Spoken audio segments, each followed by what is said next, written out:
America's Pulse Network welcomes you to the Pulse Podcast. Today we've got a packed show, from breaking news to informative topics that will keep you well informed. So, please click the subscribe button to get notified of upcoming episodes. If you like what the APN's The Pulse Podcast talks about, then please share the Pulse with others. During this episode of The Pulse, the host looks forward to your comments. Tonight's APN's The Pulse Podcast starts now. Well, hello, everyone. Hello. This is Alexandra Levine, your moderator tonight for The Pulse. It is a pleasure to be here tonight. It's been a long time. We have some breaking news. Let's put up the first slide.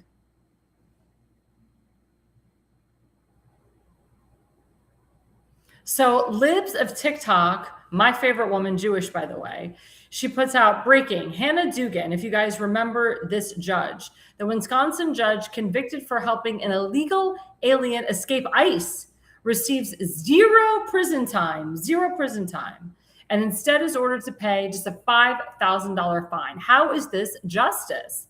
This is not justice. This is a liberal judge who did something illegal. She broke the law, but yet she receives zero prison time and is ordered to pay just a $5,000 fine. If it was me or someone else, it would be like, go directly to jail. No fine, you're going to jail. But because she's a liberal judge and Wisconsin is a purple state, they allowed this woman to break the law, and all she's doing now is just paying a $5,000 fine. It's disgusting. We need to get rid of these liberal judges as much as possible. That's why it is important who your judges are. It is very important to pay attention to judge elections, because we're seeing when you have, sorry, the host said, let's try this again. Sorry about that. Okay. Sorry, that threw me off. So again, when liberal judges are involved, this is what happens. This is what happens. Damn people break the law. And unfortunately, there's no justice. And that's why I admire people like Judge Janine. I admire people like many others who actually do care about the Constitution and do follow the law. Let's go to the second breaking news. This is someone else who is another judge, broke the law. They know that there's no evidence to back that E. Jean Carroll was raped by Donald Trump. And this supposedly happened in 1996. It's like a very, very, quote, old accusation, old case, whatever you want to call it. But E. Jean Carroll, according to the jury, in a very liberal state, can be paid the $5.8 million that was set aside after the jury found 3 years ago that President Trump actually abused her in 1996 before he became president and defamed her after she publicly revealed the attack. A federal judge ruled this today. A federal judge, a liberal-based federal judge. Again, no evidence that this woman was raped by Donald Trump. I know Bergdorf Goodman. I've been there. There's cameras everywhere. You mean to tell me there's no camera footage of her with Donald Trump? There's no camera footage of her being assaulted in a dressing room? The whole thing is asinine, and the whole thing is ridiculous. And I'm just like, it's insane. It's insane. But what bothers me is that President Trump, again, has to go through another appeal. President Trump, again, has to be confronted with this crap. And of course, he's in the process of appealing that $8.3 million that this other federal judge wanted him to pay her. Let me tell you something. This woman deserves no money from President Trump, not one single penny from President Trump. He did absolutely nothing wrong. She's a liar. She's a fraud. She said rape was sexy. She named her cat Vagina. The woman is a sick woman. So we'll keep everybody abreast of this case and abreast of what's going on here. But I hope that President Trump doesn't have to give this woman a dime of his money. And I know he will appeal it as much as he can, so he never gives her a dime of this money. Also, I just want to say other breaking news that President Trump just finished a great summit in NATO. It was in Ankara, Turkey, which is the capital of Turkey. He was hosted by the president of Turkey, Erdogan, and he actually held Spain to the fire. And I've said this on our show, that Spain has done absolutely nothing to help the United States and to help NATO. They, in my opinion, should be removed from NATO. But President Trump basically said to the president of Spain, if you don't follow along If you don't do your fair share, I will stop doing everything with you. No trade agreements with you, no money for you, nothing. You're done, closed, money tree is gone. So, of course, the people of Spain or the president freaked out. Pressure was put on him to get on board with the Trump administration, get on board with NATO. As you know, President Trump has talked about removing certain countries from NATO, removing America from NATO. He feels, in his opinion, that they have done nothing, that they've screwed us. I agree with that, too. So thank you, President Trump, for holding Spain's feet to the fire, for being vigilant, for being strong, and also for saying, guess what, Spain, you screwed with us, not going to screw with us anymore.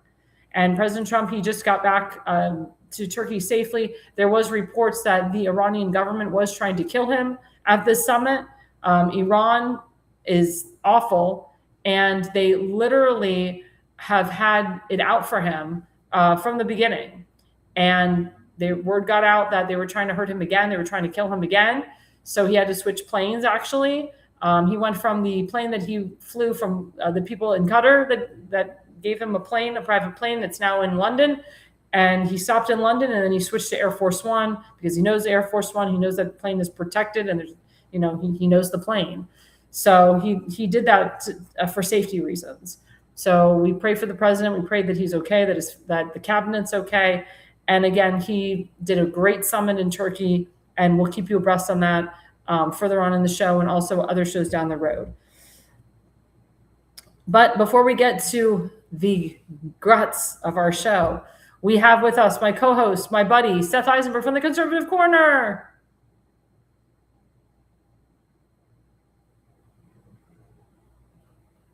I don't see him. Is he delayed? Oh. There you go. Hey.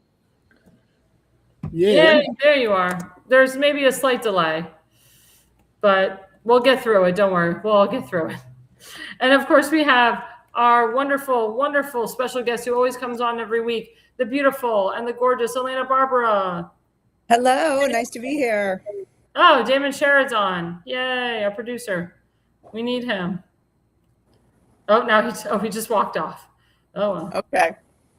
Oh, Seth, do we have Seth back? Well, we got our producer to work. Let's just carry on. He'll pop. Let's just carry on. There we go. I know we're all kind of delayed. It's all good. That's fine. Actually, we're getting better, and we just love restream. Anyway, so segment. Let's go into segment one. So segment one is where's Mitch McConnell? So David Harris Jr. Put out this tweet the other day. Elaine Chao, who's the wife of Senator Mitch McConnell, she traveled to Beijing, China, and met with Chinese Vice President Heng Zhang. I totally butchered his name, on June 17th. The meeting occurred just 3 days after Senator McConnell was hospitalized following a severe medical emergency. Now, there's speculation that Mitch McConnell had he was in cardiac arrest. He's been unconscious for 3 days.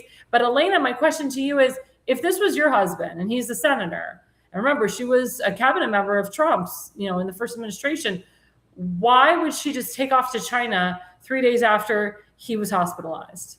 I mean, I don't want to go too hard on her just yet because we don't have all the facts. I mean, it's still just a rumor that he had a stroke, right? Now, if he had a stroke, yeah, I don't care if my husband's a senator or, just please, just, regular Joe.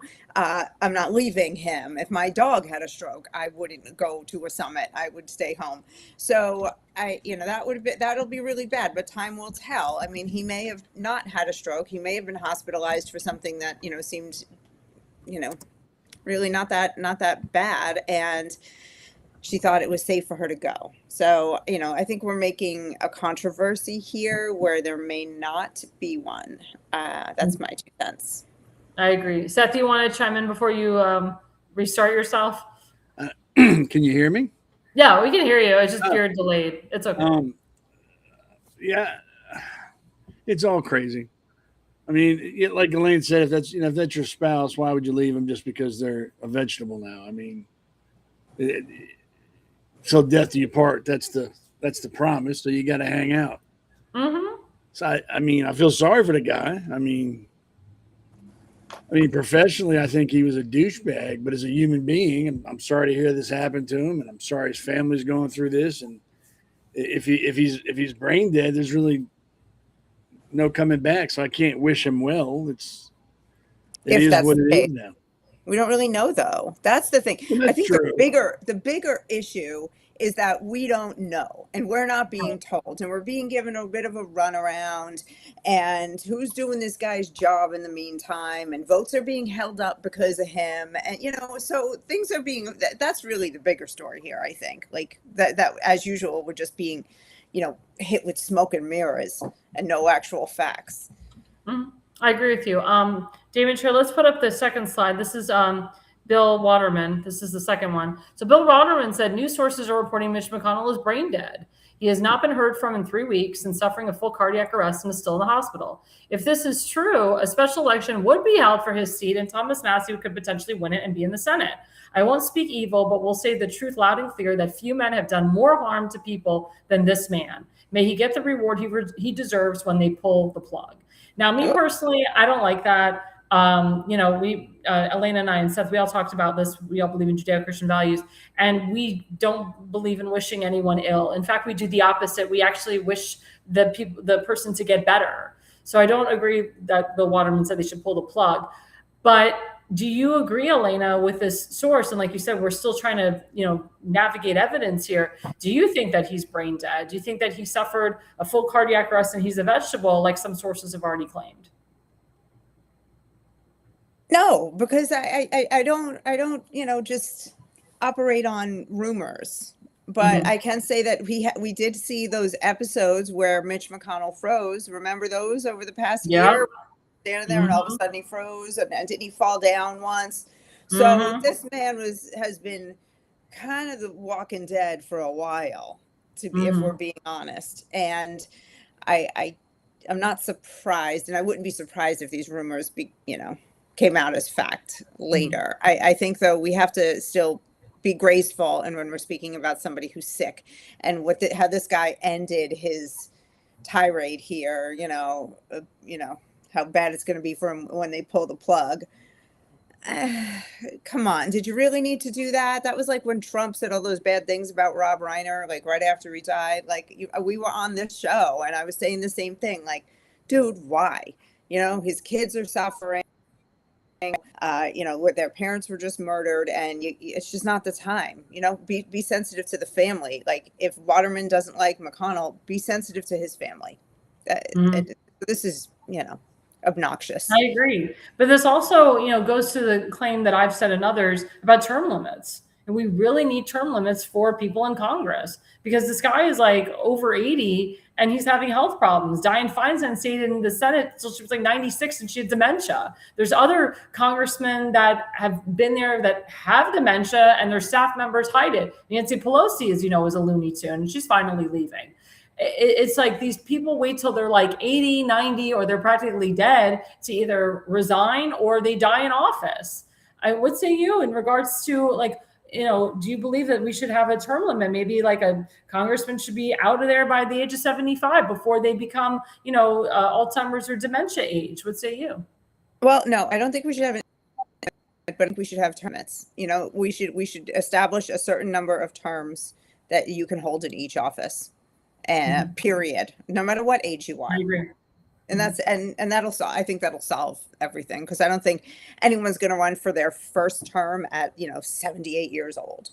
And if they do, some do. No, but it's I know what you mean. It's less common. It's not a big danger. And if somebody's doing that, man, then they're probably the Spitfire that we need. But for the most part, this guy should have been out 40 years ago. I agree. To your point, though, there was a guy who ran for governor of Maryland, and he's 78 years old. Never been in office ever. I mean, he didn't look 78. He looked good, but it's like, you think about it, he's gonna be there for 4 years. He's gonna be over 80. Like, come on, I mean, he ended up losing to a much younger guy, but the fact that, like, he put himself in the ring.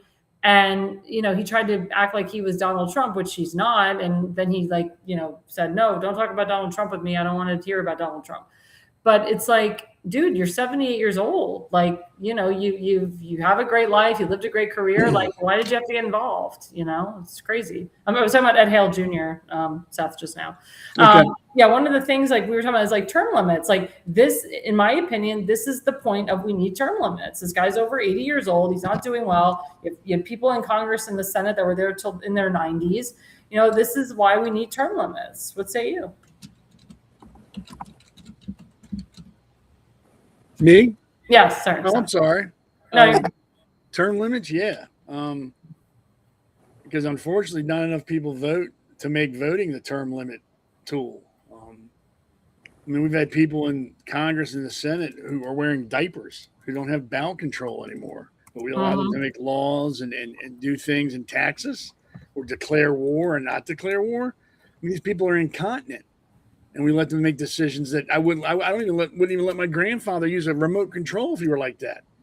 But these fools have the keys to the kingdom, and nobody seems to care. It's embarrassing. What was that guy's name? Byrd, was it Senator Byrd from West Virginia? Was the Klan king or some crap like that? And nobody voted him out. And then we got that moron in Maine that's running, the Nazi. We need to have. He won't be running anymore. Well, good. No, but are we going to talk about him later? We'll talk about that. So we're putting that on hold. So we'll talk about that. But we need to have some like control or some way to keep people like that from staying in power forever. So yeah, we need to have something like that. I fully agree with it. So we have a special guest, another co-host, Damon Gallo of the Jersey Shore, the Republican nominee for CD1 in New Jersey. Let's bring him on for a little bit. I know he wanted to come on and say hi. Hey, how are you, Damon? Hello, guys. What's I'm on up? my phone right now. We're at You're the only one that's not delayed. No, just kidding. I spoke too soon. Jersey State House. No, well, maybe we'll come back on. Well, I can tell he's at a concert in New Jersey, and he's doing crowd work out there, talking to people about what's going on in New Jersey, and that he wants to represent. You know, so it's probably too loud for us to hear him anyway. All right, guys, just want to say hello. We're out here handing out flyers for the campaign. Here with Jack from the Jersey State House Watch. Hey, Jack. Cool. So, all right, guys, just want to make it tonight, and have the kids here eat ice cream. Hello. So, Hey, kids. So, all right, guys, just wanted to pop in and say hello. So we're going to get busy and start handing out some of my list. All right. Good luck out there. Good to see you. One out. Yeah, I mean, Damon is working hard, guys. He really is. And, you know, of course, we endorse him on our network, on our show. Awesome guy. Really deserves to be there, non-politician. And we're just going to keep supporting him and keep fighting for him. But I want to go to the third slide. This is at Laura Loomer. You know, regardless if you like her reporting or not, this is what she put up. So this was a couple days ago. She said, high-level source close to the White House. As you know, Laura Loomer is very close to the White House and President Trump. Tells me, quote, Mitch McConnell is officially brain dead. He's not coming back. Then she writes, Mitch McConnell is being kept alive by life support machines, but my White House source told me McConnell is an organ failure. And as I reported, source told me he has allegedly been declared a vegetable, brain dead. My doctors and the White House has been told McConnell isn't ever coming back. I turn to Elana. Do you agree with Laura Loomer's reporting? Do you think that her source is legit? I mean, this is some serious, you know, stuff to put out there. I mean, she's basically saying the guy's an organ failure. He's a vegetable. He's on life support. He's not coming back. What say you? You know, she's got some pretty good sources, Laura Loomer, and I don't think she would say that if she didn't think it was, you know, really happening. I mean, I don't know what your opinion is. She could get sued. She could get sued. Yeah, of course. And, you know, just worse than that, her reputation does matter to her. You know, she's she takes a lot of risks. She can be a little off the wall sometimes. I think she gets a little bit ridiculous and kind of makes a spectacle of herself, but she's also, you know, put out some trustworthy stuff in the past. So, and the White House does trust her. So we'll see. Time will tell. This secret can't be kept for where. Yep, I agree.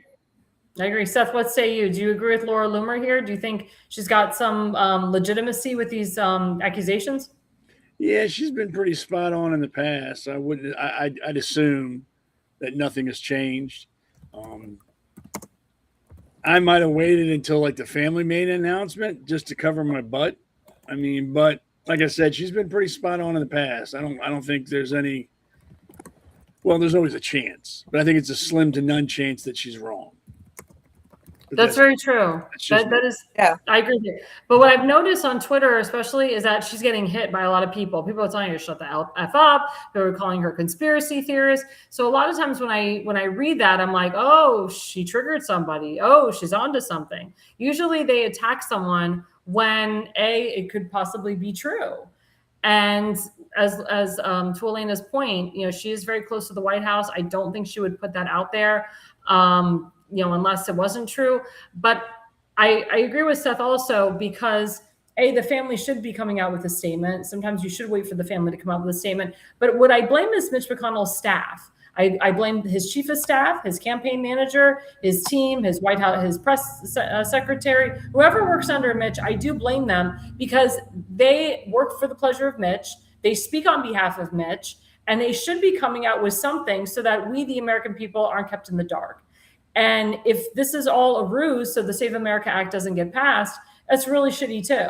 So I do blame the staff on this. I wholeheartedly hold the staff accountable for not putting something out. I also hold his wife accountable for not putting something out or saying something on behalf of her husband. The fact, as I said earlier, her just going off to China, out of nowhere, 3 days after your husband's like not doing well and he's in a hospital, is very shady, is very weird. Not a normal person a normal wife wouldn't do that. They'd stand by her man, they'd stand by his side if he's dying or whatnot. And it's just, the whole thing just sounds very shady to me. What say you, Elena? I'm not sure why they haven't put out a statement. I mean, I think there's just so much politicking going on behind the scenes that they don't know what to say. They're probably being pressured by 100 different people to say 100 different things, and they're really they're puppets, the staff, and they're not used to being the puppeteers, so they don't know what to do. It's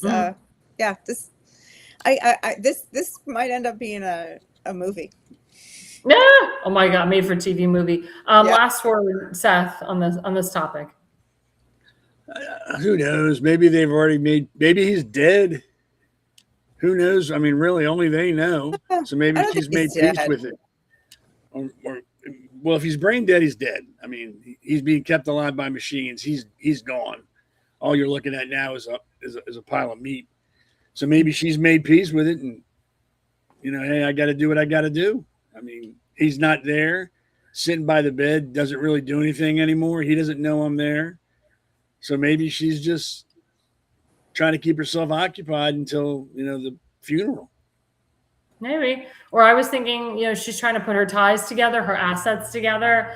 Her brother-in-law and sister, they're very involved in China. They have a lot of business in China. Again, for the audience, people think that Elaine Chao is Chinese. She's actually Taiwanese. She's from Taiwan.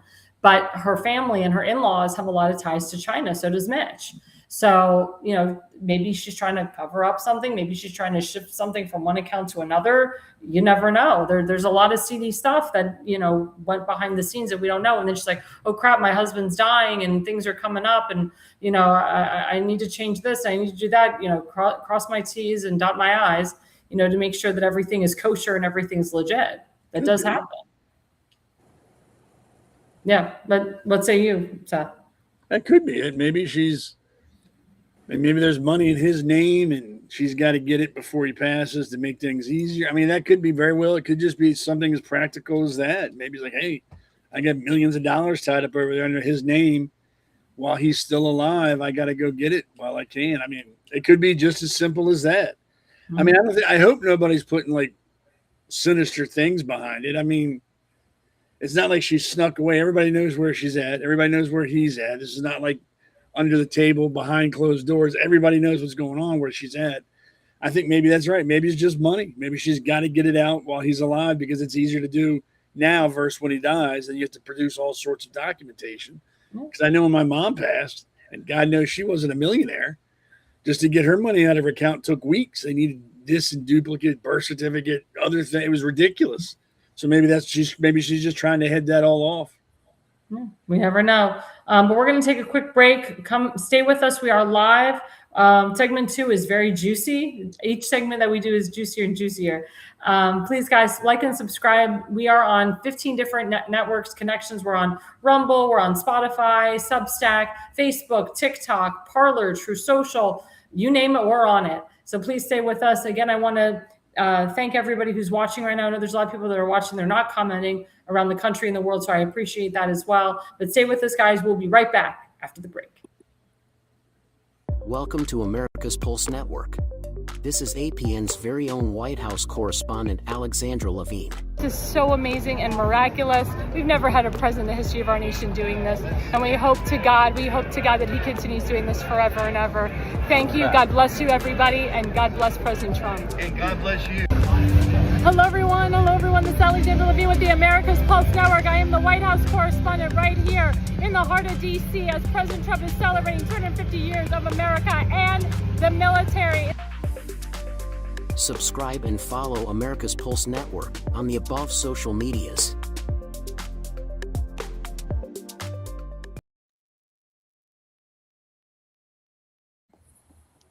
Well, hello, everyone. We are back with the Pulse. Again, I'm Alexandra Levine, your moderator tonight. Segment 2, Nazis versus woman beaters. And the reason I titled it this way is, as Elana or Seth kind of brought up in segment 1, we're talking about this freaking Nazi Graham Plattner, who was the Democratic nominee for the United States Senate in Maine. He had a Nazi tattoo, but the Democrats, Bernie Sanders, Chuck Schumer, Elizabeth Warren, Hakeem Jeffries, they had no problem endorsing this guy with a Nazi tattoo.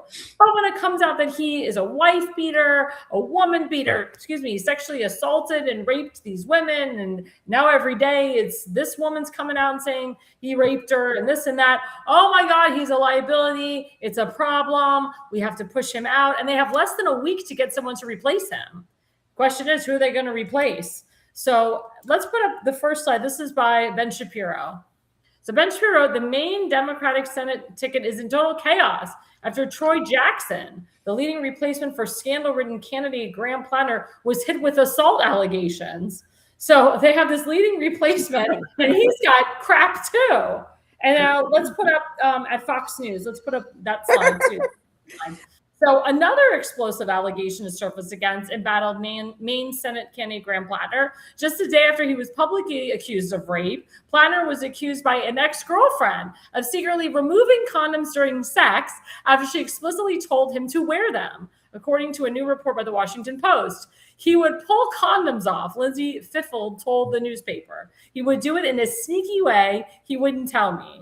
Plattner, of course, has denied the allegations as his campaign faces growing scrutiny ahead of a key campaign decision deadline. My question to you, Seth, why the hell would the Democrat Party put up this guy to begin with?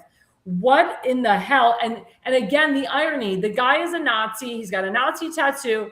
But now all these allegations are coming out that he, screwed these women, raped these women. Now he removed the condom without telling the woman, and that's considered rape. And now he's a liability. What say you? Well, weren't there allegations a few before this too? Like this isn't all of a sudden.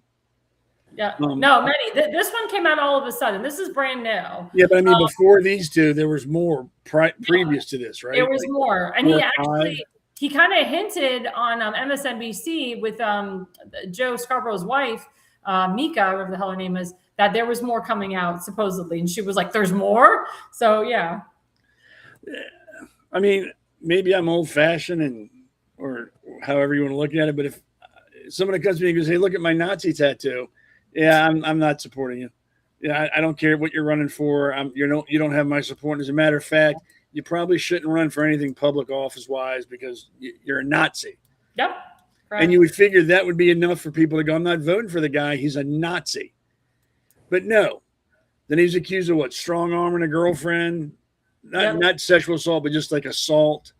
And then he cheated on his brand new wife. Yep. Sexting people and sending Yep. And he special pictures to people. He was naked at his brother's wedding. Yeah, and then he was like, what, masturbating and out in porta potties and Yes. was making fun of a girl, a teenager who was going to commit suicide, was making fun of cops. I mean, the guy's an all-around piece of shit.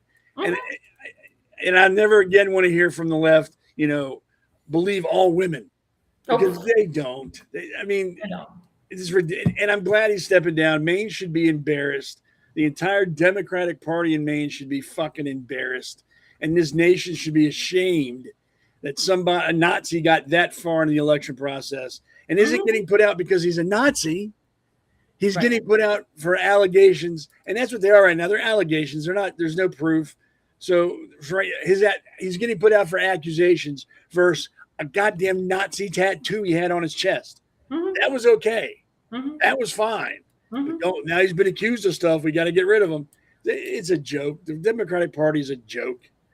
But Elana, don't you think they're coming at him hard because the Democrats are looking at the poll numbers and they're seeing that he's only at 35% and Susan Collins is up like 50 to 55%. So they're like, crap, this guy is not going to do any better. Susan Collins will win re-election. So we got to find somebody quick to replace him. So we're just going to throw all these allegations against him and have these women, come out of the woodwork and say he assaulted them to try to get rid of him. What say you? Yeah, well, apparently the New York Times had this story prior to the big Politico story, and they snuffed it out. And so they did know. So there's no way the Times knew and they didn't know. So you're, what sounds like a conspiracy theory coming out of your mouth actually has some legs. So they probably did know he wasn't looking good as a winner for them anymore. And so they can get rid of him and pull what they did with Biden, just take him out and pop in whoever they want to hell with the democratic process. He has not resigned from the race yet. He has not pulled out. As we know, from the Politico report, he does not like to pull out and he does not take no for an answer. So I think he might just stay. He definitely doesn't like to pull out. Yeah, no pun intended. He might just stay in this race, despite their calls for him to resign. He earns the spot, whether we like it or not. He's the candidate. I want him to stay in the race. Please, Plattner, stay in the race. Yeah, a lot of hardcore Republicans say that and agree with you on that. But actually, Mr. Plattner came up with some terms stating that he would get out of the race if he could pick his successor or his replacement. And so those are his terms. He's like, I'll get out, but I get to choose. He said that today? Yeah, I think he did. Wow. Yeah, actually, I think whatchamacallit, Damon Sherrod, I think we have that slide. I think it's the next slide. Yep, there it is. David Harris Jr. Graham Plattner is refusing to drop out of the Maine Senate race unless he is allowed to choose his own successor, effectively holding the Democrat Party hostage amid serious allegations. This comes after Bernie Sanders, anti-Jew Jew, publicly urged him to step aside. So Bernie Sanders, his man, holding up his hand, loving this Nazi, is now calling him to step aside. But Graham Plattner, in a sense, he's doing a deal here. He's trying to do the art of the deal and saying, yeah, I'll drop out, but I get to pick who is my successor. Elana, what say you about that? This is so good. I'm so glad I didn't see this, and you're getting my fresh reaction. I mean, so the Democrats either have to choose between letting the Nazi rapist stay or letting the Nazi rapist choose what's best for the party. Correct. They cannot win here. There's no winning. Is there a mechanism somewhere behind the scenes where they can remove him from the ballot against his will? Deep in the bylaws somewhere. I don't know. I've never heard of that. So this is going to be fantastic. I have not watched the World Cup, and it's because things like this pop up, and this is way better. Yeah, I agree with you. Seth, what do you think? He just needs to shut the hell up and go away or stay. Stay. Yeah, because we saw recently, or in the other clip that I showed you, that the person that they want to push, he's also accused of sexual allegations as well, Seth. Yeah, let him. It's either him or the woman beater. You're going to lose either way. He is a woman beater. They're both women beaters. Yeah, they're both women beaters. Just stay with the girl you brought to the dance. you're going to lose. There's no way you can win, but at least show some integrity and stay with the guy. I mean, if you want to come out and say, look, like Bernie, I'm not a Jew, who thinks he's a Jew. Sanders wants to come out and say he needs to step down. You can distance yourself from him, but everybody remembers you holding his arm up and telling him how great he was and how a great man and a good leader is going to be. And what Pocahontas came out and did the same thing. That's my man.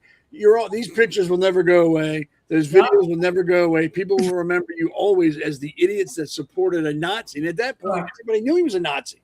And I'm glad, Seth, that she made that point. Damon shared, let's put up the next slide by Laura Loomer. So Laura Loomer is reminding everybody, she says, make every single voter remember the entire Democrat Party endorsed a Nazi who's been accused of raping women. I hear there are more women and possibly even kids on Kick. I don't even know what Kick is. The Democrat better own this shit, pardon my language. They better swallow it all because this is their guy. Make them own him. The Nazi tattoo wasn't a red line, but rape is a red line for Democrats. Interesting. What say you, Elana? Rape isn't a red line for Democrats. They just thought it would lose them votes all of a sudden. Right. They don't really care about that. Well, look what they did to Swalwell. I mean, they had to find a way to get Swalwell out of there because there was too many people in the Democrat primary for governor. So they all these women threw these accusations against Eric Swalwell to the point where he's actually, he was removed from Congress. Yeah. He destroyed his career. Yes, that was also fun. That was almost as much fun. That was awesome. But isn't it interesting? So the socialists and the socialists and the progressives in the Democrat Party, they destroy each other. In the Republican Party, it's the alt-right and the rhinos that destroy each other. And that's the problem. And that's why people don't like Seth and I, we don't really like to identify with parties because it's like we say, oh, I'm a Democrat, but then they put you in the label of the socialists and the progressives. You say you're a Republican. Oh, you're part of that alt-right, far-right, movement. What say you, Seth? Can I just real quick? You compare the far left with the alt right, whatever they call. Like you're talking about really fringe on the right. The Democrats and the socialists, the mainstream Democrats are kissing the socialists' butts to get their votes. They are truly in bed with them, and they are bigger and more and louder and more of a force than any super far right nut jobs. I just got to say, I don't think we're comparing. Sure, but I was making the point that we have we have those the Democratic Socialists and Progressives that are hurting their own party, and then the alt right is hurting a lot of the people in the Republican Party too. Not as much as what the Democrats are doing, but I was trying to make the parallel there that we like. Again, myself and I don't really identify as a Republican because when we do, we're labeled as something else. Like our friend Tim Fasemaker is labeled as this far right guy because he's a Republican. He's actually not far right at all. So it's hilarious to me. That's why we don't really go by parties. We don't really say I'm a Republican. I don't say I'm a Republican anymore. I say I'm a conservative. I don't go by party anymore. So that was what I was trying to. That was the analysis that I was trying to make. No, I know what you're trying to say. Yeah, thanks. Yeah, go ahead, Seth. Well, I've never met Laura Loomer, but apparently she's a very smart chick. I've met her many times. She's very smart, and she is. People think I'm her actually sometimes. She's a force to be reckoned with. I mean, I want to have a beer with her because apparently we have the same thought process and pattern. So we should get together and drink a few. Find out who her fiance is. I still don't know. He can come. I don't care. I mean, he can look at me and go, "Damn, that's one hell of a man." Anyway. And another thing the Democrats don't have as a red line is murder. I mean, Kennedy left that woman dead in the bay. Yeah. Drunk and killed her. That didn't matter to the Democrats. So no, rape doesn't matter to them either. This is all smoke and mirrors. Like, clutch my pearl time. You've been accused of rape. You have to go. They don't give a shit. If he could win, they wouldn't be talking about him coming out. They wouldn't mention it. Yeah. Democrats, and more to the point, liberals are mentally ill. I firmly believe in my heart of hearts they suffer from a mental illness, and this just goes to prove it. Guy's a Nazi, doesn't matter. He was accused of rough arming a girlfriend of his, didn't matter. Cheated on his wife, didn't matter. Jerked off in public places, didn't matter. Made fun of a teenager trying to commit suicide, didn't matter. Made fun of cops, didn't matter. Did other ridiculous stuff, didn't matter. Got accused of raping somebody. Then he starts to tank in the polls. Oh, That matters. He's got to go. Right. I mean, if anybody believes this bullshit charades, smoke and mirrors going on right now, I got swampland in Arizona I'll sell you for pennies on the dollar. I mean, nobody can be that stupid. Well, actually, there are people that are stupid. Our last slide from Libs of TikTok. Well, they're libs. I mean, well, no, yeah, they're not. Libs of wait, TikTok. Damon shared, where is it? It's there. I know it's there. There it is. So Libs of TikTok, no, she's great. She's a Jewish woman that started the organization. But she's commenting on, haha, Gorman. Maine Democrats had to cancel an event with Graham Planner, but they're still standing behind him and supporting him amid the latest rape allegations. Apparently, they didn't get the memo from the higher-ups that the Democratic Party's officially ditching Planner. So Gorham Democrats in Gorham, Maine, they're saying Graham Planner is postponed for tonight, but we will reschedule. So look at this crazy lady, Elana. Like, why would these group of Democrats still stand by this rapist, this Nazi, and like the Post said, the Democrat Party is officially ditching him. So why are they still promoting him? Why do they want to reschedule an event? Is it because it's a money thing for them? You know, they spend a lot of money on the guy and they got tickets, so they don't want to like give the money back. What say you? Well, it depends on when that was. So if that was like, within hours of it coming out, she hadn't gotten her marching orders yet. So she was stupid enough to write that. We're going to post. I think that came out right after they, the allegation, like the latest allegation came out where the woman went on TV for 5 minutes and did a whole interview. And right. Like so right after the allegations come out, this dopey lady, instead of being able to say, oh my goodness, let me just cancel this and not say anything about rescheduling or postponing and looking like I'm still in bed with Plattner, just say, tonight's event is canceled, period, zip, leave it. Because I think it was the very next day that the Maine Democratic Party put out their statement saying, we're out, we're not behind him anymore. So she just, she didn't get marching orders from on high. So she said something stupid. That's what happens when you give a dummy a Twitter account. Yep, exactly. And Seth, we talk about this with the clubs, especially in Maryland and the central committees in Maryland and whatnot. They still stand by crazies. They still stand by rhinos. They still stand by God knows what, even in the Democrat Party in Maryland. What say you about this crazy lady still standing with Graham Plattner? Well, first, I just want to say I can literally smell the cat urine and shame from this. Literally, my eyes are watering. God, I'm just looking at her. She looks like a cat. She's probably got bodies in her basement. But I can almost understand this. I mean, you don't want to come out because right now it's just allegations. Right. No one's been convicted. No one's been charged with anything. So you don't want to just come out and jump on there and go, hey, the guy's a rapist. We're getting out of here. Right. So I can kind of understand trying to save face. Like, hey, we're going to postpone this until further. I agree with what Elana said. They just should have said, hey, this has been postponed and left it at that. Don't need to go any further. No one really thinks this is going to be rescheduled. And I think at some point it's going to it'll boil down to money. Like you said, they've sold tickets or shit like that already, and they don't want to give it back. So we have to do the legit, ethical thing and go, let's refund everybody's money or refund half of it. That. Do half. Like we've already paid for stuff. We're going to give you half back. Whatever.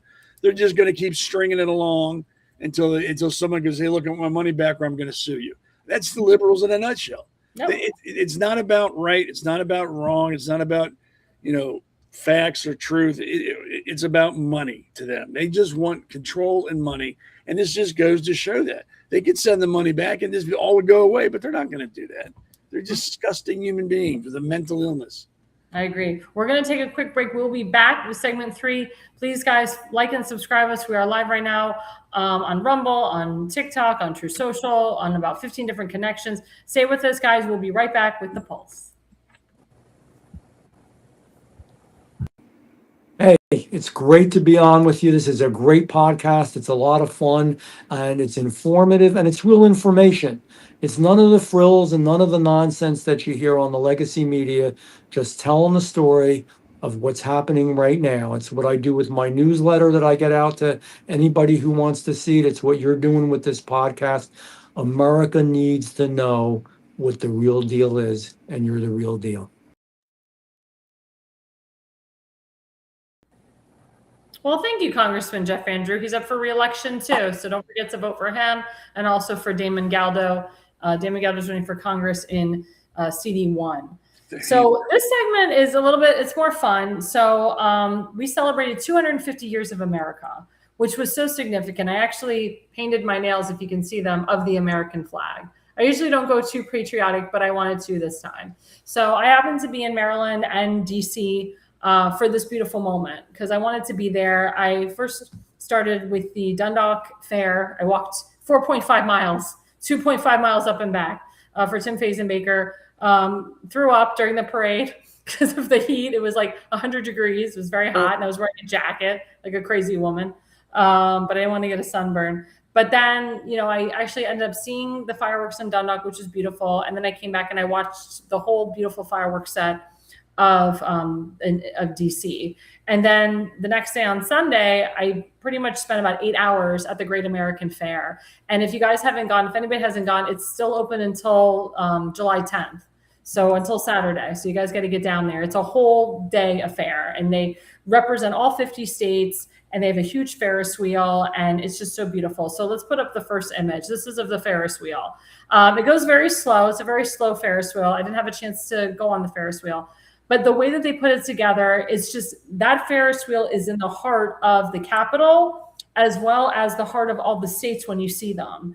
And it's just such a beautiful moment to see what Trump did, what the administration did, how they're celebrating America 250. It wasn't political at all. So these stupid musicians that backed out, that didn't want to sing for the event, are retarded because it wasn't political at all. But I actually thank them for backing out because it gave the American people the chance to appreciate the military even more, in the military band, because they had some great singers from the military that are trained, that have been singing for years. The military band is phenomenal.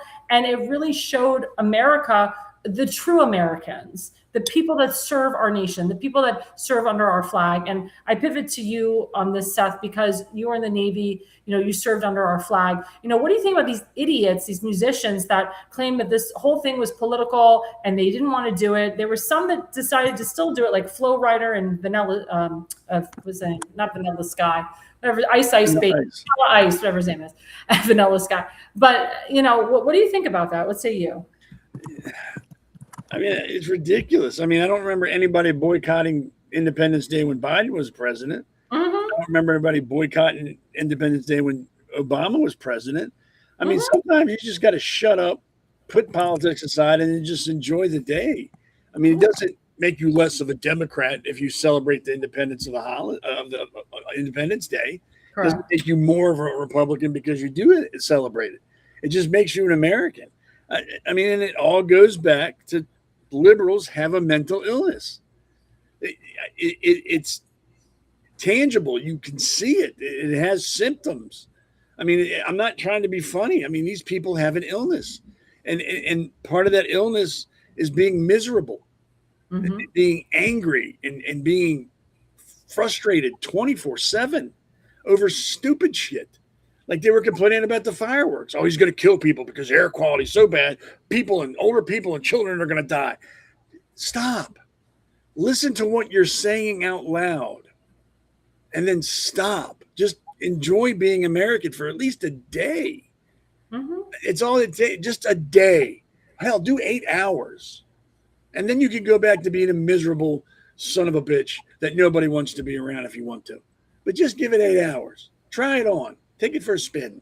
Let me know how you think.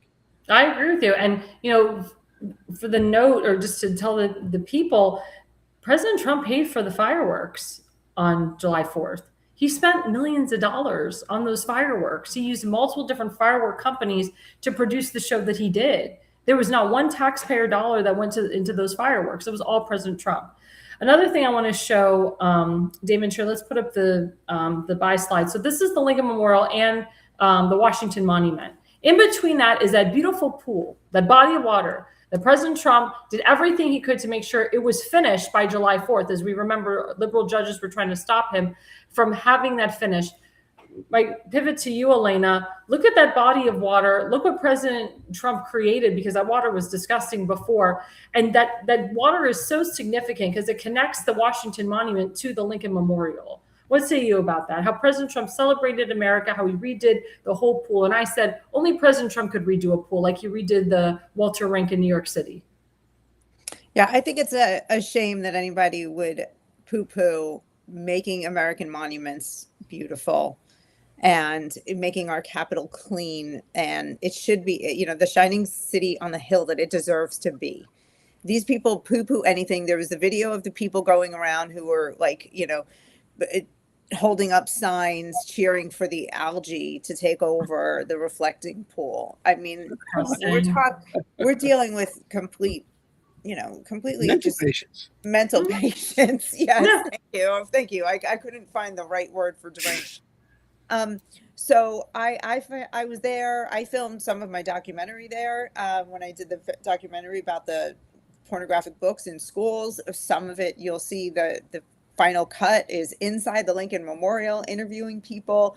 So I was there just a couple of years ago, and not as often as you. And it's so moving to be there and to be a part of our history, but to see it cleaned up, like, I can't wait for that. I can't wait to see my nation's capital be someplace that I'm proud of again. I'm excited.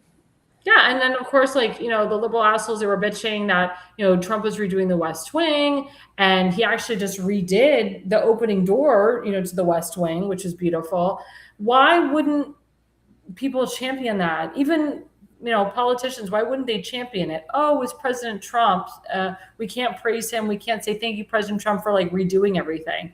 Right. And I walked by his old hotel in DC. It was the Trump Hotel in DC. It was the old U.S. Post Office. It's now the Waldorf Astoria.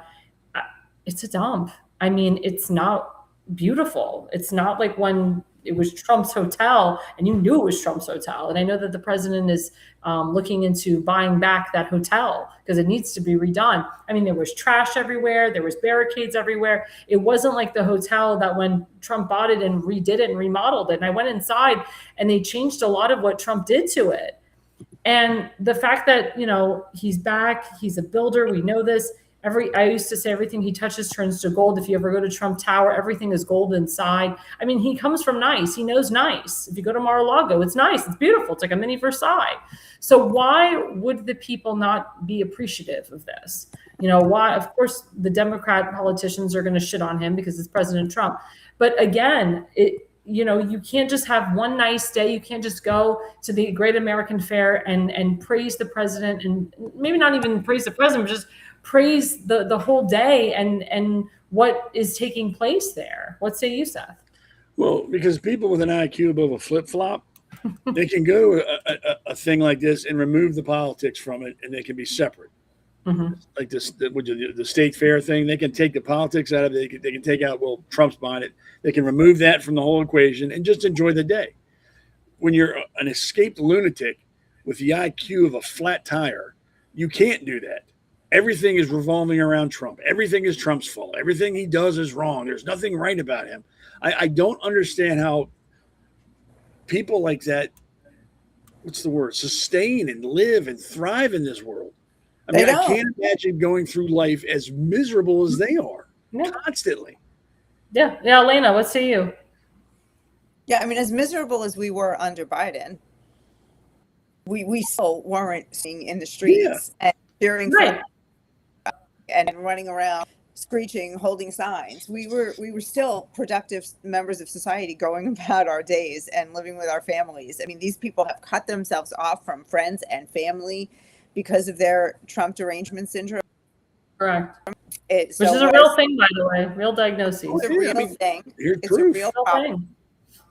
There was you see any, whether you're talking about the regular Joes who are out of their minds, the liberals, or you're talking about the politicians. All they talk about is Trump.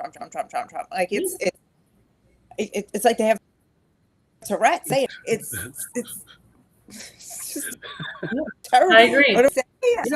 I'm sick of them. I'm sick of them. I really am. So speaking of politics, so there was 10 states out of the Great American Fair that decided not to do a full display, or they decided not to participate. So instead, there was Republican counties that took initiative, and they kind of created their own version of what the state would be. For example, New Jersey.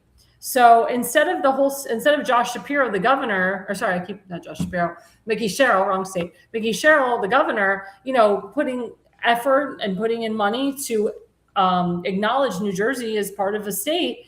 This county, this Republican county, can't make county in New Jersey. They decided they're going to take initiative. They put their money into it, and they did a whole thing for New Jersey just based on their county. Pennsylvania, the same thing. Governor Josh Shapiro, he would not participate in it. So there was one Republican county that put their funds together to represent Pennsylvania. What say you about that, Elana? Massachusetts, one lady took it upon herself to create a booth for Massachusetts, and she went down there and has spent this whole time there talking about the cradle of the American Revolution. The fact that Maura Healey used the word ridiculous to the idea of participating in this fair it says an awful lot about how much the Democrats hate America. Yep. Because if your love for America isn't greater hatred for Trump, you got a real problem, and you certainly don't belong governing a state. Same thing with Shapiro. Same thing with Mikey Sherrill. She's they're absolute nightmares, leftist nightmares. So it bothers me that they hate him more than they love America, and that'll never not bother me.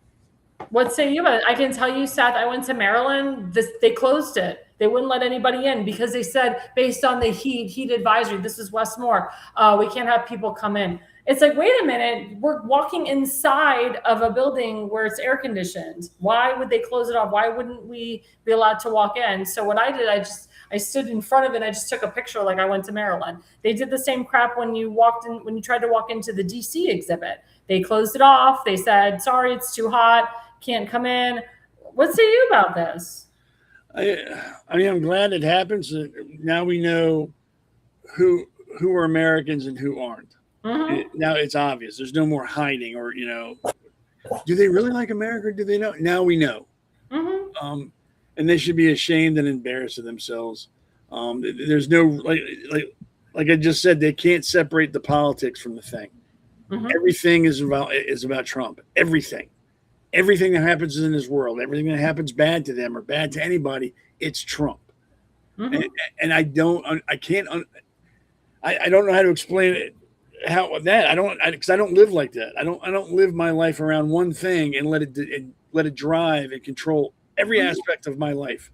No matter what happens, Trump's still president. My life sucks. I'm angry and I don't want to talk to anybody. I'm going to go off on tangents and scream and yell about everything in the country that's bad, even though it has nothing to do with Trump. Everything bad that happens in my life is because of Trump. I mean, you had podcasters that went down there to harass people who were enjoying themselves. Yep. I can't imagine a bigger loser than going to some type, a gathering or anything like that, just to hassle people because they're having a good time. Yeah. I mean, that is definitely a definition of a dumpster fire. I mean, I can't describe how low a human being you have to be to do that and then think you're cool. I agree with you. It's trash. It's subhuman. Just leave this whole. Leave the country. That's simple. You don't like it, leave. You're under no obligation to stay in America. You can leave it anytime you want to. Just go to whatever country you want to go to and stay there. Correct. Yeah, I agree with you. It was funny because I walked into Minnesota and I said, "Is Somaliland in here?" And they all laughed. But I mean, I had to say that, because it's disgusting how these freaking foreigners come in and they invade our country. They hate our country. We know they hate our country. And they don't take the oath on the Bible. They take the oath on the Quran or something else, or they drape a Palestinian flag over their body instead of the American flag. And the whole thing is just insane. It's disgusting. But I will say on a note, when you go to the Great American Fair, I would give yourself some time. You will be there for hours. It's not something you go in for 2 hours and leave. The state of Florida, the line was so long. It was like on the opposite side of the damn area. I actually didn't get a chance to go to my own home state because the line was so long and I wanted to see other states. New York was really long, surprisingly. And I found out because Florida was giving away stuffed animals. New York was giving away stuffed animals. So any state that's giving away free stuff, it's going to be a line all the way out to Neptune. So I advise people to go, as early as you can. If you keep kosher like myself, they do have kosher Cracker Jacks. They have kosher ice cream. You just have to ask. it's labeled KD or OUD. There was a lot of like religious women when I was there, pregnant religious women that were dying. And I was like, there's kosher ice cream, go look. And of course the cotton candy's kosher and the snow cones are kosher and the soda's kosher and whatnot. But it's a beautiful sight to see. And again, you don't have to be political. It's not about politics. It's about loving America. If you live in America, if you're from America, if you're an American citizen, you love being an American citizen, there's no reason why on earth, why you wouldn't want to go down there and just like have a great time. Like Seth says, you don't have to hassle anyone. You don't have to heckle anyone. If you don't want to go, you don't have to. It's again, we have free will. There's no gun that says, there's no rule that says you must go down there. But I advise everyone to go down there, to bring your children, to bring your grandchildren. I was reminiscing when I was 6 years old and I saw the Lincoln Memorial for the first time and I screamed because I thought Abraham Lincoln was going to come out of the chair. I really did. And I was telling my friends that. So I'm walking in this time as an older woman. And I say to myself, thank God there's people here. But if I was here in the dark by myself, I'd still freak out and I'd still scream that he would be coming out of that chair. But that's just me. But what's really cool? Yeah. My father was U.S. Park Police, and they are the main police force in that area. And when I was 10 or 11, and my brother was 7, he got us into the Washington Monument, and we took the stairs that are closed to the public. You're not allowed to do it. And like on every floor, there's like a marble plaque on the wall that's hand carved for like the states. It was really cool. It was also like 110 degrees inside that thing. And I don't remember how many flights of stairs, but it took us like an hour. And I hated my father after that, but it was cool to do it. I mean, it like you said, it doesn't have to, not everything's political. Some things are just cool. Yeah. Just like, hey, you get to do this. Other countries, they don't do this in. It's true. Like I said, people like that are mentally ill. I agree. Elena, the last word. Oh, I can't hear you. I think you're on mute. Did you mute yourself? Yeah, there you go. I did because the dog was barking and then I forgot. Okay. That's okay. So, what you're saying, Seth, it's cool. It shouldn't be political. It's not cool when you don't love your country. Well, yeah. Like I don't think a pride parade is cool, so, because I don't love watching grown men shake their junk in front of children. That's just me, though. That's me too. That's me too. There was actually, I think recently there was a parade and the men were like naked. And yes, I saw that. And the wieners were very small. I don't know if they were circumcised or not. I didn't look that close. Cold, I will actually, I do want to say on a funny note that, and I was upset that I missed this because I was in Little Italy in Baltimore like a few weeks ago for synagogue. And they had a guy who stripped down naked and he stood on like the old statue of like the Christopher Columbus was. He was like butt naked. And I was like, darn, I missed that. Darn. And of course, all the women were wondering if the guy was circumcised or not. But it's an extreme thing that somebody did. We found out he was like 31 years old. I mean, he was a grown ass man doing this. Yeah, Seth, I wish it was you. It was. But it's just like, it's stuff like that. Like, does that represent America? Like to strip naked, pretend you're a statue? I mean, is that America? And then we had this Russian couple, which I thought was a beautiful thing.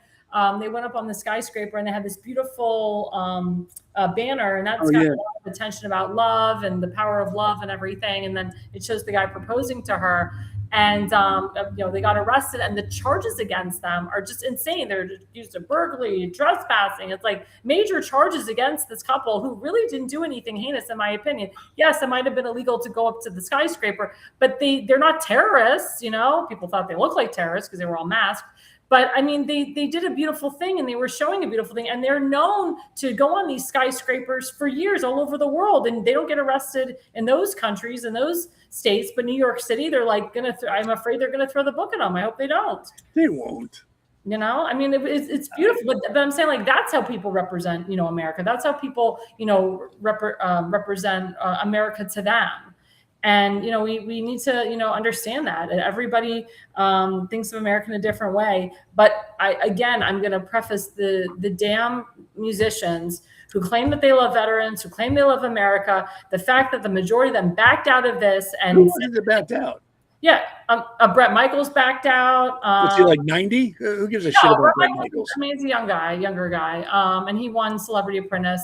I mean, there were a lot of pro-Trump people that backed out, which I thought was very surprising because they're like, oh, we went there thinking that it was going to be, just about America, but then, it's with Trump and it's political, and like they came up with some bullshit excuse to back out. And like I said, I'm very upset that they backed out. I really hope that, people really look at going to their concerts, and I never call for a ban of anybody, but I mean, again, kudos to the military. In my mind, God really intervened here because they gave the American people the chance to see the military in action, to see what you guys do. Again, thank you, Seth, for your service. Thank you, Damon Sheridan, and anyone else that watches our show. Thank you for your service, because it really showed that you guys really care about America. The military, of course, loves America. There's been more recruitment in the military since Pete Hegseth has been is the Secretary of the Department of War, and the Department of Veterans Affairs is doing very well under Doug Collins. It was very good for the American people to see how the military is thriving and how we're strong. And I just want to end on that note. Stay with us, guys. We have one more segment left talking about elections, midterms coming up, talking about the Save America Act, which is an important topic right now. Stay with us. We are live. We'll be right back after the break. America's Pulse Network. The mainstream media is bought and paid for. The truth is twisted to fit their agenda. But America is waking up. Because podcasts are the future for trusted media. Welcome to the America's Pulse Network. It is a network built by patriots that upholds the Constitution. But America's Pulse Network stands for God, truth, and the America First movement. There is no corporate propaganda, no government spin, just real news, real talk, and real voices fighting for faith, freedom, and the future of this great nation with common sense. Here are some of America's Pulse Network podcasts. Alexandra Levine Live, hosted by Alexandra Levine. Jersey Shore Podcast, hosted by Damon Galdo. The Conservative Corner, hosted by Seth Eisenberg. The New Jersey State House Watch, hosted by Jack Brangan and Constance Detzel. APN's The Pulse is moderated by either Alexandra, Damon, Elana, or Seth. Also tune into America's Pulse Network on the following social media platforms: X, Rumble, Truth Social, Parler, Facebook, YouTube, and Spotify. Join the revolution, because the pulse of America beats for God and country. America's Pulse Network is for faith, family, freedom, and truth. Well, hello, everyone. Welcome back to the America's Pulse Network with The Pulse. I'm your host again, Alexandra Levine.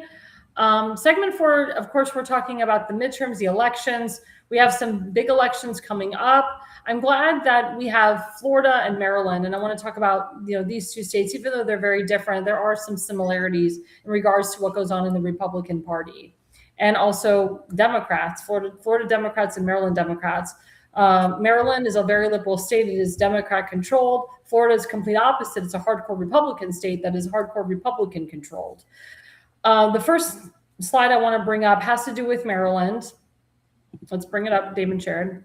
So Jeffrey Geist wrote, Maryland Democrats are calling a special session August 3 to 5 for one reason, and that is to change the rules before they break them. For centuries, redistricting has followed clear standards: 1, equal population; 2, contiguous districts; 3, compact maps; 4, respect for communities of interest. Maryland Democrats know the maps they want to draw violate those principles, so instead of following the law, they're trying to rewrite it. Their plan? Stitch together places like Columbia with the Eastern Shore, while carving rural Cecil County out of District 1. Their plan is to dilute rural voices and dismantle real communities to serve a partisan agenda. Let's be crystal clear. This isn't reform. It's an attempt to rig the system and avoid getting sued for it. At the same time, the governor has sadly, but not surprisingly, injected race into the debate. He's dividing Marylanders instead of defending a fair and constitutional process. This is about power and not the best interests of Marylanders. It's the best interest of the National Democratic Party. Marylanders should be outraged. And of course, this has to do with Congressman Andy Harris's seat. He's the only Republican congressman in the state of Maryland. He is the head of the House Freedom Caucus. And of course, the Maryland Democrats are calling a special session, which is actually, it's taxpayer dollars used for this special session, your taxpayer dollars, Seth, August 3rd through 5th, to try to pass redistricting to cut Andy Harris out and to make Maryland just all Democrat, all congressional seats Democrat. What say you? So, crap like this will continue in this state and other states until people stand up and say no. I've said it before and I'll say it again. Politicians work for us. They don't get to make their own decisions. They don't get to go off the reservation and do what they want to do. They don't get to do and say things that they think they need to say. They need to shut up, get with their boss, find out what they want done, and then do it. And if they can't do that, the people need to grow a set, put on their big boy pants, and start getting these people out of office. A perfect example in Maryland is Dan Cox won the nomination for the Republican governor nomination. I mentioned that. And he'll be going against Moore. Republicans, once again, are working against Dan Cox because he can't beat Moore, so they're not doing anything. I'm tired of it. I'm tired of all these geniuses online and everywhere saying, well, he can't win because of this, or can't win because of that. Shut up and vote for him, because if not, we're going to have Moore again, and you're going to lose everything you own. The man made a tax based on paint cans. There's a paint can tax in Maryland. How stupid do you have to be to not want to get rid of this person? But this will continue to go on until we get a real Republican Party in Maryland and everywhere else where there's weak Republican parties that aren't worried about getting invited to the parties, that aren't worried about getting invited to all the, the high class black tie functions, and just want to do what's right by the people. We don't have that in Maryland. We don't have that in Frederick County. We don't have that anywhere in a vast majority. I'm sure there's great parties in some states, but where I can only talk about what I know, and where I'm at, and it's weak. It's a joke. And until we, the people, say, okay, we've had enough, and get rid of these people, vote them all out, do whatever we have to do legally to get them gone, redistricting, taxes, state flowers, and state, everything will be up for grabs and changed at somebody's whim, because the politicians have forgotten who they answer to, because the people they answer to haven't held their feet to the fire in a while. Correct. So I don't blame the politicians. I blame the morons in the state that allow this to happen, that just sit back and go, oh, well, we can't do anything. Might as well just sit here. Let me get my knee pads out and my lube and just bend over and smile, because that's all I can do. Yeah. That's what I'm tired of. That's what I'm tired of. No, I agree with you on that. On the flip side, to you, Elana, Florida got screwed in the census. We were supposed to get 2 additional congressional seats. Now, the Governor DeSantis, he signed executive orders saying, because of us getting screwed in the census, and you work with the state legislators on this, they were able to flip and a lot of Democrat seats and redistrict them. Like, for example, Debbie Wasserman Schultz may be out of a job. Frederica Wilson may be out of a job. But of course, you have Democrats that bitch and say that what Governor DeSantis did is illegal. What say you about that? I think everybody's using everything they've got to get what they want, which is power. And they're just going to continue to do that to our demise.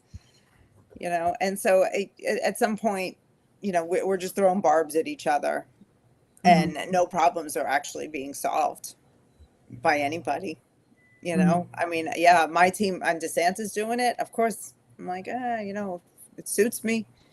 It's in my favor. So am I going to scream about it? No. I mean, I'm not going to be a hypocrite about it. I'm going to be honest about it. And Democrats in Maryland, they don't mind, because they want power, because somehow they believe that the misery in their lives has nothing to do with their city councilors and their mayors and their psychotic governor. None of those people have any power. It's all about Trump, and everything was Shangri-La. Trump in office in Maryland. 100%. 100%. I do want to get into schools. Nobody was getting. Oh my God, the Baltimore Public Schools is awful. Yeah. No, it's true. I do want to get into the gubernatorial races, because both states, Florida and Maryland, you guys are getting new governors, supposedly, or actually Wes Moore could be the incumbent. I mean, he is the incumbent. He could win and be the governor again, which of course we don't want. But it's interesting. So as Seth and I know, a lot of hardcore Trump supporters, hardcore Republicans were like supporting Ed Hale Jr. because Ed Hale is the billionaire. Everyone says he was a billionaire, but he's not. He's maybe a millionaire, multimillionaire. But the guy was a registered Democrat. He was a registered Democrat, and he seduced these women with the same line that he tried to seduce me with, which I didn't buy. But like, I won't say, there's another woman who Seth and I know, she was totally seduced by him. And he was like, well, I had to be a registered Democrat because if I wasn't a registered Democrat, I wouldn't have made the money that I made. I wouldn't have been the successful business owner because you couldn't be a Republican in Maryland at the time and be a successful business owner, which was bullshit. He claimed he didn't like Hogan, even though he was doing a lot of deals with Hogan behind the scenes. Hogan made the guy a lot of money. And he claimed that he liked Trump, but yet he didn't want to talk about President Trump on the campaign trail. He didn't want to support President Trump. Then what really screwed him is somebody asked him, I think it might have been Euripsy Morgan, some of these names, Eureka. If you lose the primary, will you endorse the Republican nominee? And he said no. So he really screwed himself. But I saw all these Republicans, they were going out and voting for Ed Hale and to the point where WBAL, Fox 45, they were doing news things for him, hoping that he was going to win. Dan Cox won and surprised a lot of people in Maryland, and the party did not help him. He did not have party support. Ed Hale Jr. was endorsed by every single establishment rhino in Maryland and almost every elected official in Maryland, and he lost. Now what's interesting is now the establishment rhinos are kind of kissing Dan Cox's ass a little bit. Now the Governors Association is finally acknowledging Dan Cox. The MDGOP is kind of kissing his ass a little bit, not fully. Some people are and some are not. I don't really trust that. But I'll be honest with you, Seth, and I see this. There's a difference between 2022 and 2024. Dan Cox won with the endorsement of President Trump in 2022. Dan Cox won on his own without any party help for this nomination. Now some rhino Republicans are, quote, jumping on his ship. But my question to you is, if you were Dan Cox, would you do what you did in the primary and just not rely on the party and just do your own thing? Or would you maybe try to rally up the people that voted for Ed Hale, the people that voted for John Myrick, and get them all together? There were reports that the John Myrick team and the Ed Hale Jr. team were endorsing and supporting and coming on board with Dan Cox. But what say you about this? How do you feel, in your opinion? How can we get Dan Cox over the hump this time so he doesn't get pummeled like he did in 2022? Well, it'll have nothing to do with the MDGOP either way. That's true. And they actually said they don't want to get involved. They don't want to give him money. They already said it. They're as useful as a one-legged man in an ass-kicking contest. If I were him, I wouldn't even mention them. I wouldn't. If they invited me somewhere, I wouldn't go. I would stick with what he did in the primaries as grassroots. Just do what you've been doing. It works. And what he has to do is talk to these idiots out there that, he can't win. He can't win. Right. If he can't win, that means, and you're not going to vote for him. So I would say, are you happy with Maryland now? Are you happy with paying the third or fourth highest tax rate in the country? Are you happy paying taxes on paint cans, you goddamn morons? Are you happy with all this? Do you want to keep giving your money to a government that doesn't give it back to you? No one is saying Dan Cox is perfect. No one is saying that. What I'm saying is he's heading in the right direction. And that's what we need. We need to go a better direction in Maryland than we have been lately. And he wants to go in that direction. If you're not happy with the taxes, if you're not happy with the way the state's going, if you're not happy with the stolen valor moron running the state, if you want to stick it to the Republican Party, you have to vote for Dan Cox. That's the only logical answer there is. He's not for big taxes. He's everything Moore wants, Dan Cox is opposite of. So I don't have to get into breaking down what he's against. If Moore likes it, odds have it Dan Cox doesn't. Moore likes taxes, pretty safe to assume Dan Cox doesn't. To say he's not going to win and then not vote for him is a self-fulfilling prophecy. Do you think, Seth, in your opinion, that the President Trump should endorse Dan Cox this time? I would. I mean, he's done it before. I mean, he did it last time. I don't see a problem with that. Or maybe he realizes Maryland is that weird kind of state where that might hurt him more than it would help him. Right. Because remember, he endorsed him in the primary, but he didn't endorse him in the general. It's Maryland. Well, if you're trying to figure out Maryland, just think of the way California would go, and you've got Maryland pretty much pegged. Maybe it's a smart decision not to do it. Maybe he's told him, like, hey, I've got you, don't worry about it, but I think it's better I don't say it publicly because I think that will hurt you more than it will help you in Maryland. Well, the thing is, in Maryland, there's actually more hardcore conservative Republicans than people think, and we see this in the primaries. The rhinos actually lose in these primaries because there are more hardcore conservative Republicans that do come out in the primary, and that's, in my opinion, why Dan Cox won this nomination twice, because of the hardcore conservatives that came out for Dan Cox. Now, I can tell you, this was the lowest Republican turnout, actually the lowest turnout period for Democrats and Republicans in the history of early voting and on election day for the primary. We cannot have this for election day, November 3rd. Yeah, in Frederick, I think we had like a 15% turnout. That was it. Yeah, it was very, very low. And I know during early voting with Tim, and Tim was in a very hardcore Republican district, it was extremely low turnout. We need high Republican turnout for this election, especially in the hardcore Republican areas. I blame the MD-GOP for that. They don't get people excited about elections anymore. That's true. All they're worried about is collecting their dues, having holiday parties and happy hours, and getting their 90-pound heads in front of cameras. That's all they're worried about. Yeah, that's very true. That's it. So I don't blame Republicans like out in Western Maryland that don't come out to vote. Why should I? No one's talking about this. The party's not talking about it, so it must not be that important. Right. That's why I'm telling people, if you want to stick it to the Republicans in Maryland, literally vote for Dan Cox. Yeah. That will stick it to the MD-GOP. Yeah. It'll stick it to Larry Hogan. It'll stick it to all the people who support more. I mean, I want to be able to stay in Maryland. If it keeps going the way it's going, I'm not going to be able to afford to live here. It's true. It's very true. It's cheaper. It's almost cheaper to be in California now. Yeah. I mean, Maryland is turning into California. Now, pivot to you, Elana.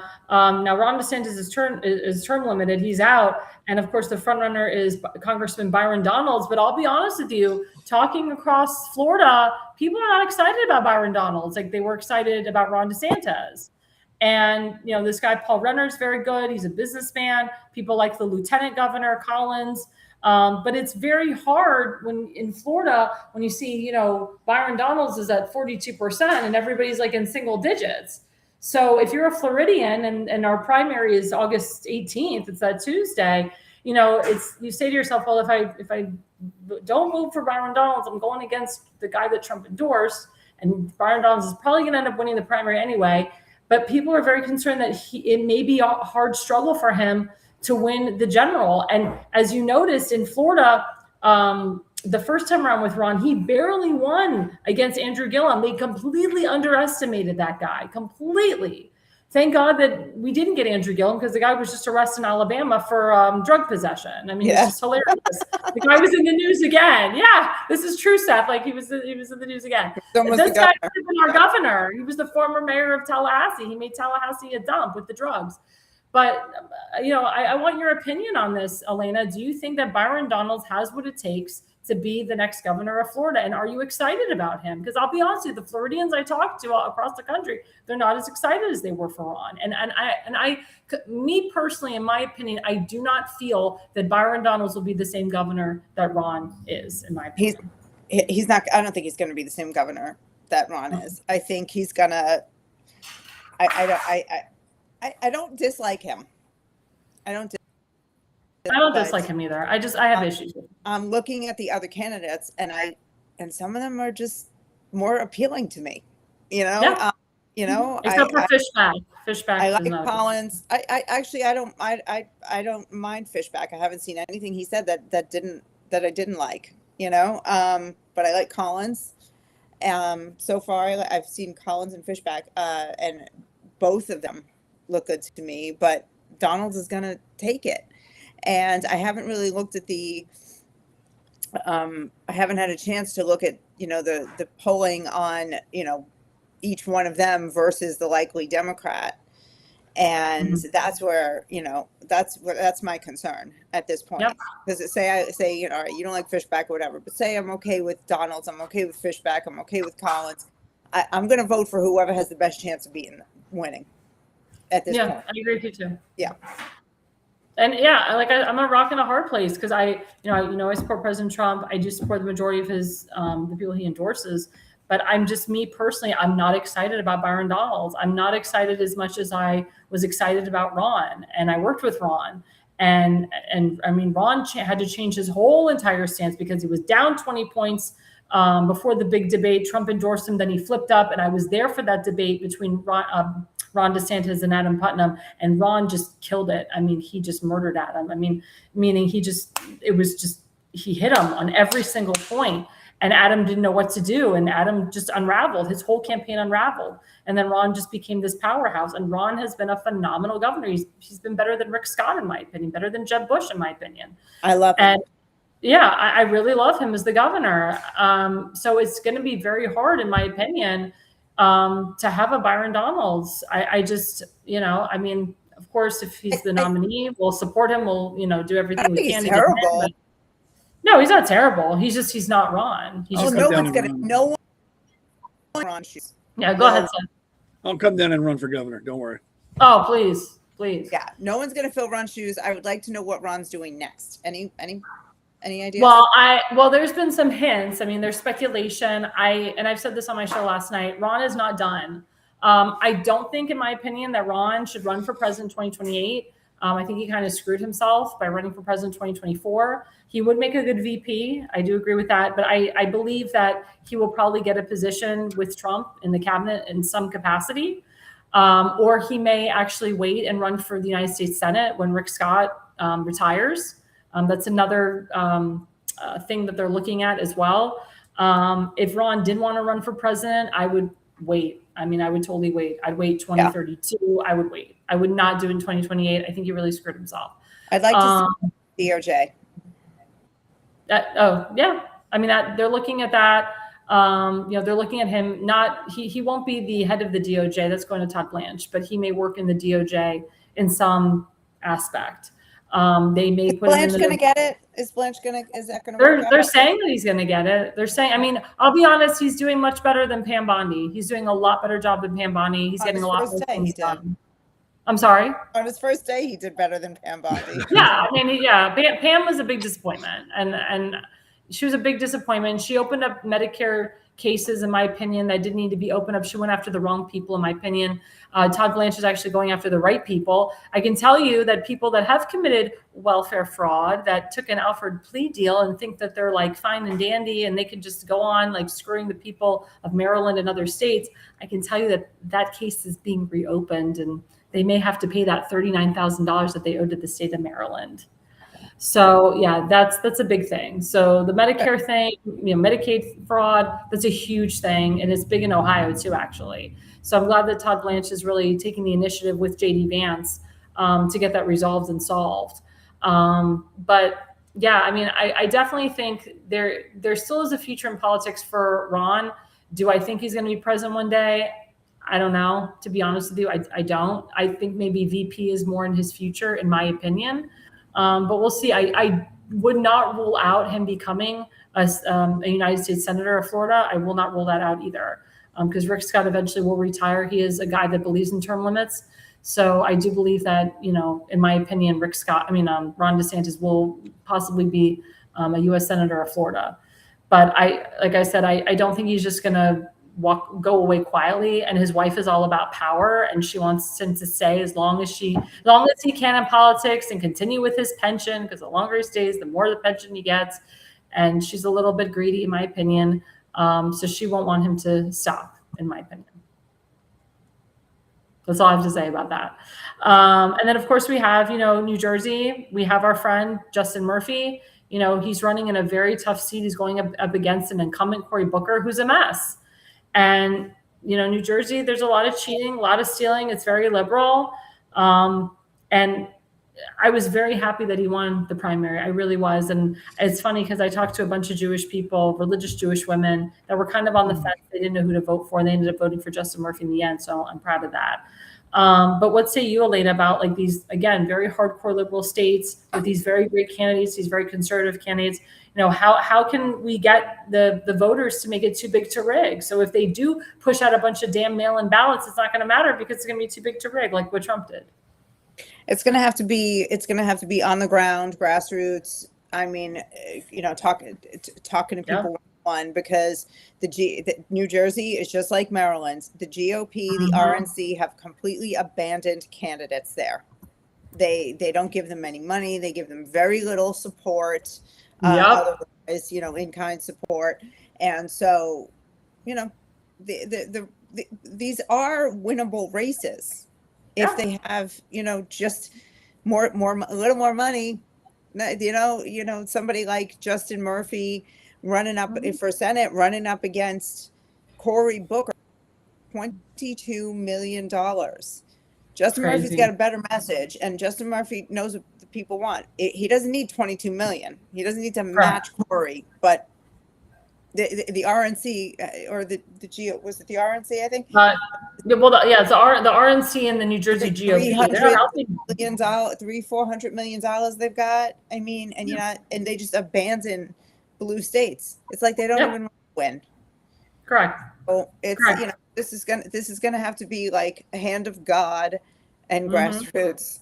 I agree. I agree. And I can tell you, when the party does help you, you lose, especially in liberal states. I see this in Maryland. I see this in New Jersey. When the party does help you, you actually lose. And that's why Dan Cox won the primary. That's why our friend Tim Fazenmaker won his primary. He had no party help because the party was completely against him. Tim Fazenmaker literally wrecked and destroyed the rhino establishment of Maryland by winning his primary. He not only won the primary for county council, but he won back his central committee seat after his central committee illegally censured him. He was a private citizen when they censured him. The whole thing is disgusting. We've actually called upon the Baltimore County Republican Central Committee to remove the censure because he's a central committee member again. He won back his seat. Will they do that? We'll see. I mean, they try to embarrass him. I think they're going to keep that up there until after November when he does win. But the fact that they would keep that up there, the fact that they illegally did that is disgusting. They're all subject to suing. And the interesting thing is that the majority of the people in the Baltimore County Republican Central Committee are not even coming back. They either decided not to run again, they're resigning before November, or the good conservatives that were there were voted out. So it's a total unraveling. I mean, literally, Tim unraveled the entire rhino establishment in Maryland in one night, which was awesome. And if the party's like, oh, well, I'd love to give you an endorsement, Tim. We don't want your damn endorsement. We don't want it. You know why? Because his constituents don't want it. We don't want developer endorsements. We don't want any of that crap, because that is not what Tim campaigned on. That's not what we want. What we want is for the push for high Republican turnout in that district. If the central committees or the MD-GOP, if they want to door knock for him, phone bank for him, sign wave for him, if they want to give him some money, that's fine. But don't freaking give us your endorsement. We don't want your endorsement. We don't want your bullshit. We don't want your help, because you are out to destroy good conservatives. You are not out to help good conservatives. What say you, Seth? I agree. Like I said, the Maryland GOP is weak. It's nothing but rhinos. And I mean, there's so many rhinos in this state, it should be considered a rhino sanctuary. It's all about self-preservation. They're not worried about promoting anything or getting the right candidates elected. Like I said, it's about parties, dues, and donations. That's all they want. That's all they're worried about. No. I mean, it's an embarrassment. And like I said, anybody running, like you just said too, anybody running for a political position in Maryland as a Republican, avoid the MD GOP like a plague. Don't have anything to do with them. Stay away from them. They're the kiss of death. Stay grassroots, stay on the ground, and you do it. Don't depend on them or don't want any help from them, because they're just going to drop the ball. Yeah. Oh, you muted yourself a little bit. But yeah, I completely agree. I just want to kind of end this on a good note. So, as we noted, we're helping people now that are our friends, that are Republican nominees. So as you know, Tim Fazenmaker is the Republican nominee. He was officially certified July 6th. He is the Republican nominee for the Baltimore County Council District 9. He will win November. I can tell you, he lives in a very hardcore MAGA America First District. But we, like Seth said, we need grassroots helping. We need high Republican turnout. Again, Justin Murphy, please guys donate to him. Justin Murphy for United States Senate in New Jersey. We want to get him over the hump. We want to get rid of Cory Booker. And of course, our good friend Damon Galdo, who is a Republican nominee for CD1 in New Jersey. Put money in his pocket, grassroots all the way. I mean, the parties of New Jersey say they're going to help, but they say they're going to help you and then they backstab you in the back. And then, of course, we want to support every single Republican nominee that we can, that supports our values, that supports, the people, that wants to work for the people. They're not self-serving people. And, that's what the Pulse of America is about. We're God-fearing, and also we love our country, and we love we love the people. And the people that I know that we endorse and that we support, we know for a fact that these are people that really care about the people and not just about themselves. And that's why it upsets me to see good conservatives not win the primary, not win the election. But I don't know. I'm very optimistic this cycle, maybe because Trump's back in office. I'm very optimistic that more conservatives, people that are non-politicians, that have never ran for office, are really, putting their name out there. And in my opinion, they're winning because they are stepping up and they have the grassroots behind them. They're not relying on the party either. And you don't have to have millions of dollars for these races. That's the faux pas, that you have to have millions of dollars. Like Seth said, you don't have to have $22 million for a United States Senate seat in New Jersey. That's crazy. That's crazy and it's stupid. The Baltimore County executive has $2 million already in his bank account. Like a Baltimore County executive, a local race, the guy's got $2 million in his bank account. And he's got endorsements from Westmore and Angela Asselbrooks and all of this crap. And that's about race because Julian Jones is black. And of course, Westmore is going to endorse his black guy. He's all about black power. That's what it is. He's going to endorse every single black Democrat, but no white guys. Oh God, no. White Democrats? Hell no. Jewish Democrats? Hell no. Nope. Got to be black and I'll give you the money. That's Westmore. That's Westmore. But anyway, guys, this is has the been worst, man. I don't know how you do it. Go ahead. What'd you say? I don't know how you do it. I don't know how you do it with him as your governor. He's not my governor, but when I'm there, I'm like, I say to the white police officer, you're pulling over the wrong person. Go pull over that illegal down the street. And I get out of the ticket that way, actually. Because I'm like, you don't want me. You don't want me. Go get the real illegal. Like, go get the real person breaking the law. Don't give me a ticket just because I did an illegal U-turn. Don't do that to me. Just because I was speeding a little bit, I went through a stop sign. That's not bad as that illegal down the street, You got bigger problems. Exactly. Yeah. No, it's true. I've literally said that to police officers, and they're like, you know what, you're right. They're like, and you know what they say to me? Like, we got to go, ma'am. We got something bigger coming along. So it does work. So, that's how you get out of the ticket. Just say, look, I'm not a big problem. You got bigger problems. But it's very sad. It's very sad. Like Seth said, you look at the crime in Baltimore County and Baltimore City. Like when I was in Baltimore for the parades, I had to decide what area did I want to stay in. Did I want to stay in Fells Point? Did I want to stay in Little Italy? Did I want it I had to flip a coin because you never know daily or weekly what those areas are going to be, and that's the problem. In Florida, fortunately, we don't have that problem. But you never know. Some places that are nice areas can be shitty areas too, or you could have a terrorist attack in your area. You don't know. It could be the best area in the world. So you never know. That's why you always have to, in my opinion, have a firearm, have some type of protection with you, have mace, have a knife, something. Don't leave your house without anything. That's just how I feel. Because you never know. People are crazy out there. You never know. You could be walking in a multi-million-dollar neighborhood and somebody could still stab you or shoot you. You have no clue. You have no idea. You could live in a gated community and somebody could still kill you. You have to be protected. You really have to be protected. Or you have a Graham Plattner in your neighborhood who's, raping you, taking off his condom. It's like, you have to have, protection against these idiots. It's the truth. It's the truth. The fact that guy is still walking free is just really asinine to me. But anyway, this has been a great show, guys, and we love everybody that's on. Thank you again to my co-host, Seth Eisenberg of the Conservative Corner. He's on once a month, and he's on from, is it 7 to 8:30? Is that correct? Yes. 7 to 8:30. Elana Barbera, we love you. Our special guest, the base mother. She's always here every Wednesday. She's always reliable, dependable. We love her. And what's your Twitter handle and Facebook so people can follow you, Elana? At the based mother, pretty much everywhere. So.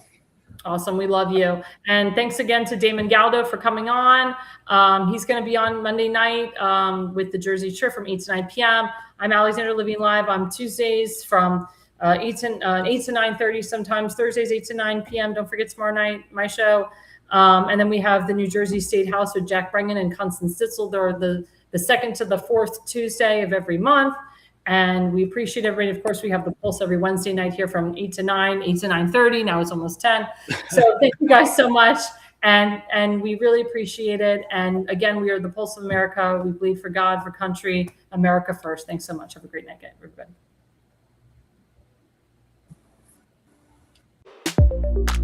America's Pulse Network thanks you for watching tonight's episode of the Pulse Podcast. See you at the next packed episode that will take you from breaking news to informative topics. So please click on the subscribe button to get notified for upcoming episodes. If you liked what the Pulse covered, then share the Pulse Podcast with others. APN's The Pulse hosts look forward to seeing you on the next episode.